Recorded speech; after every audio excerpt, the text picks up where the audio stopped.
Hello everyone, my name is PolishLynx. We continue with Everlasting Summer, of course. The square shined with the cleanliness of a German road, which were washed with a shampoo, or so people said. That's Slavia for you. Oh, alright, so that's something I've seen. Telhan, you've been with Alisa. Make up another excuse. Make up another excuse. Right.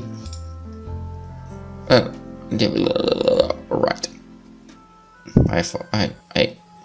not sure if I choose good. If I made a good choice. We'll see.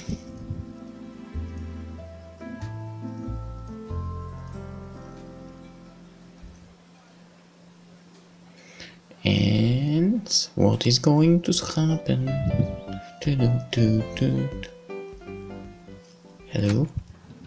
Oh, alright, beach episode. Well, nothing really happened there. Hello, Olga.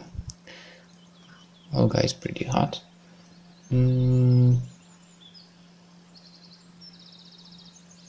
Boathouse. Yeah, let's go there. Hello. And I will tell you, we are being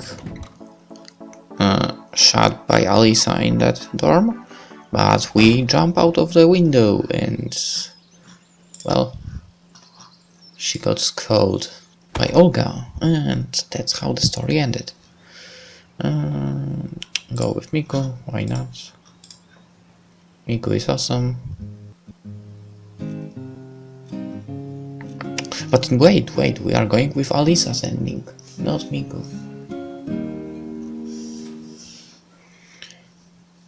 Hello, Viola.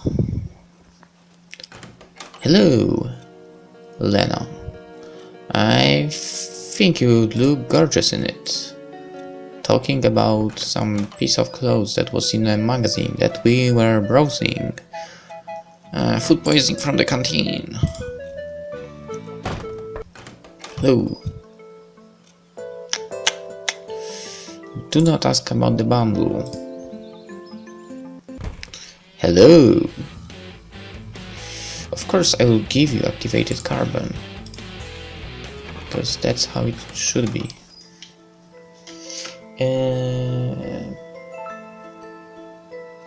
Do not eat the apple, I remember.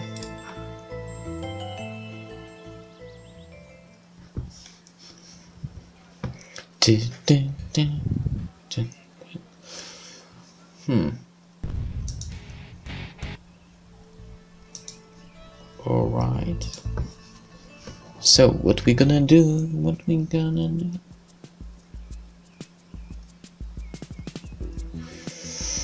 Let's go with Alisa, why not? And Wachowskaya goes with you. It was as if... Wait. Oh, I remember why. Because I was interrupted during that. Goes with... And Wachowskaya goes with you. It was as if Olga Dmitrievna had read my mind. Why is that? Well, who tried to blow up the monument? And as if that wasn't enough, who else tried to slander Semyon? She said it in such a voice that Alisa did not dare to argue. Happy now? She blurted once we were left alone. What did I have to do with this? Was it me to try to blow up the monument? Alisa grunted and turned away. I'm not going anywhere with you. No, please don't. Great then. Excellent. We stood silently for a while, not looking at each other. I dared break the silence first. Is that all? All what? All that you wanted to tell me? Yes, that's all. Do you mind if I inquire why you tried to blow up the monument? I was bored. Right. Blowing it up would have definitely cheered you up. Alisa seemed really reluctant to go with me. As for me, however, I've decided to find Shurik after all. It wasn't him who interested me the most, but the abandoned camp. For some reason, I had a feeling that I might find out something there. And really, I really did not like the idea of going alone at night. So, you scared then? Are you daring me? She gave me a sarcastic smile.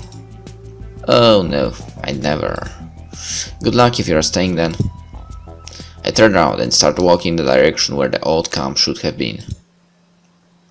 Alisa caught up with me at the forest edge. Wait up! I'm going with you.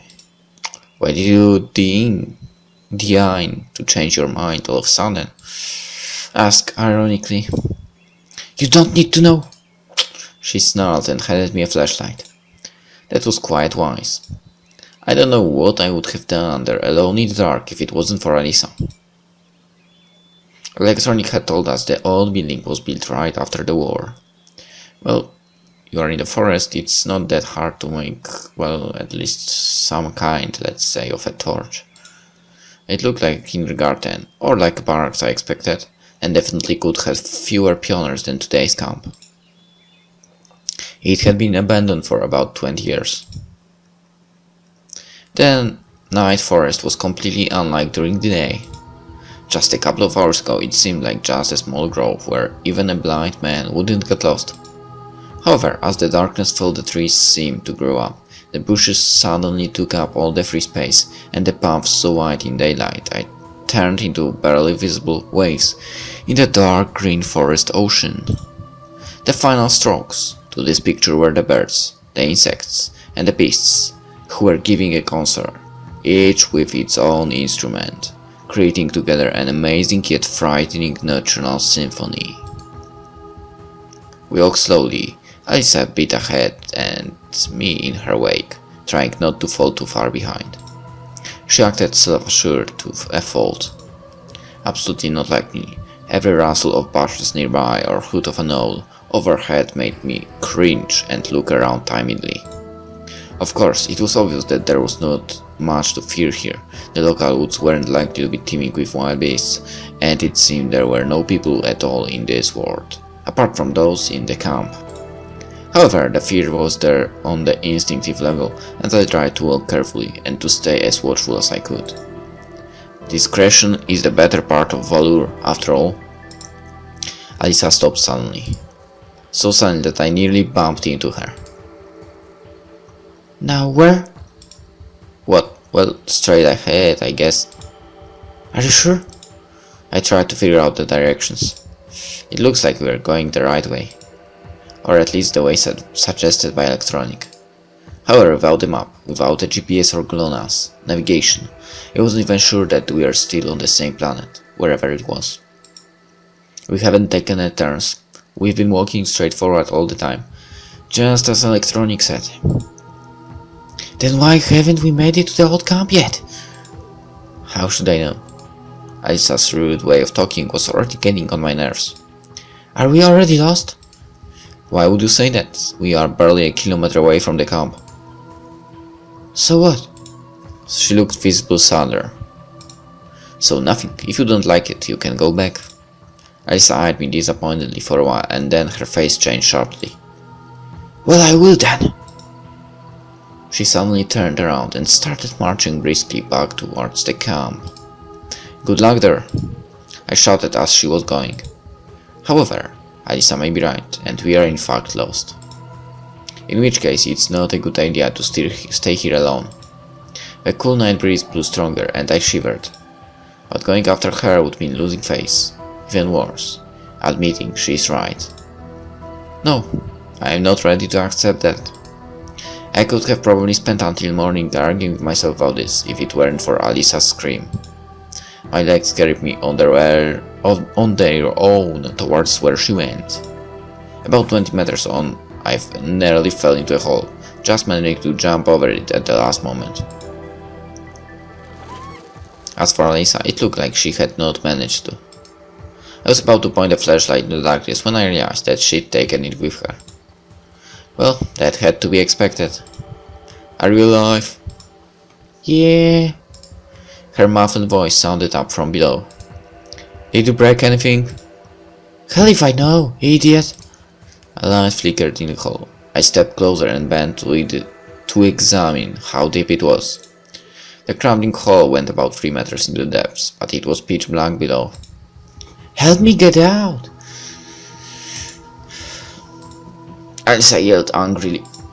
"And how do you imagine I should do that?" "I don't know, think of something."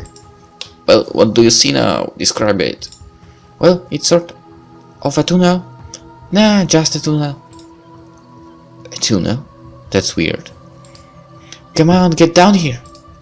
"Is that the best idea you have? I'd rather run to the camp for a rope." "You're gonna leave me alone here?" Alisa's voice lost much of its impudence. "But you're alone down there anyway." "Hey!"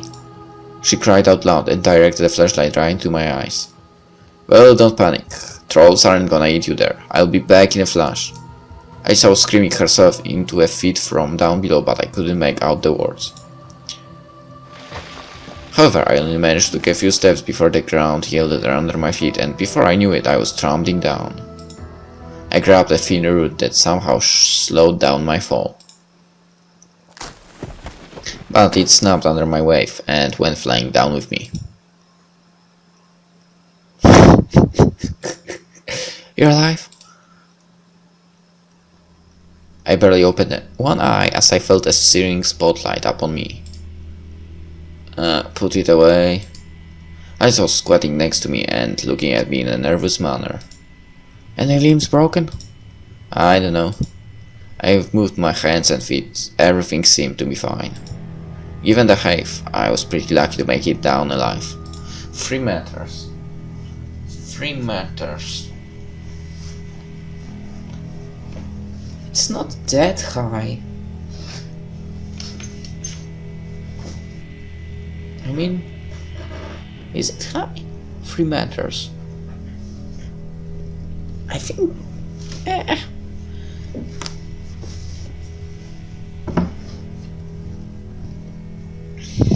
I think it wasn't that scary.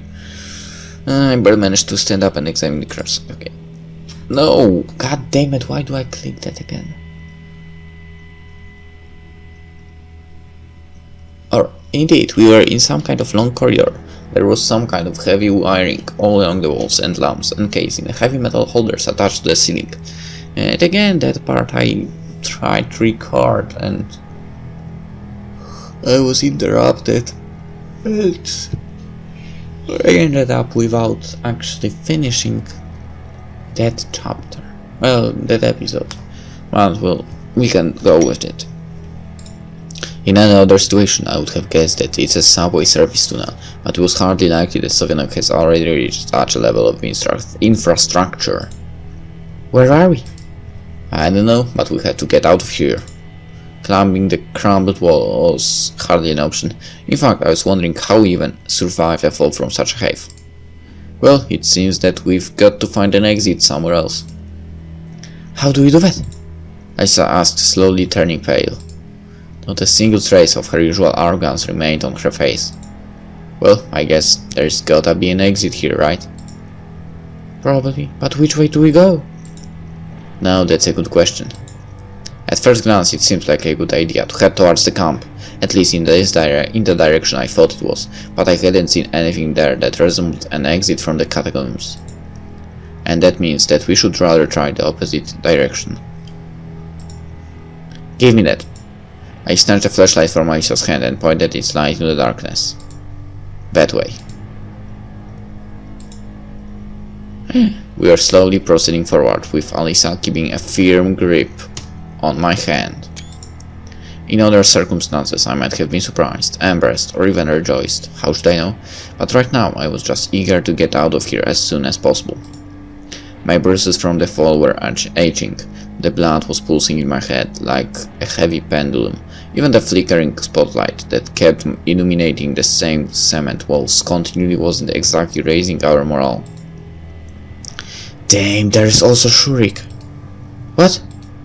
Why did we go into the night forest in the first place? To find Shurik? Oh, just forget him. He might have fallen down here just like us. Oh, of course, Alisa has a point. This wasn't exactly the best time to engage in a search mission. If we don't manage to get out, there will be a search mission for us instead. but I couldn't just take my mind off this thought. It was as if Shurik was standing right before my eyes, giving me a reproachful look. "Look out!" Alisa yelled. I almost crashed the massive metal door. Hello again. A biohazard sign immediately caught my eye. This means that we are in a bomb shelter.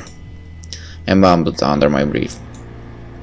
"Yeah, I've heard of something like that." "You have? Why didn't you mention it before?" "How would I know it'd be important?" "I guess you're right. Fine."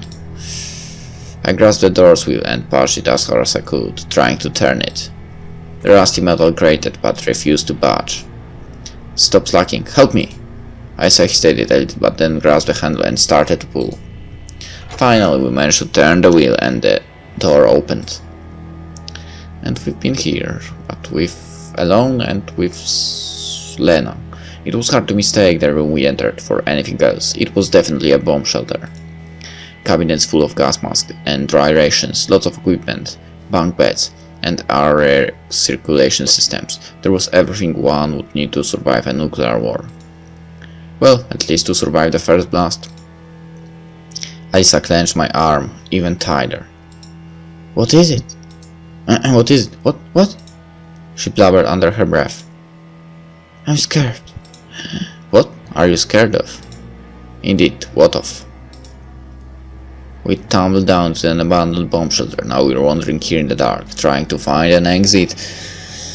And we'll continue in the next episode. So, see you then. Bye.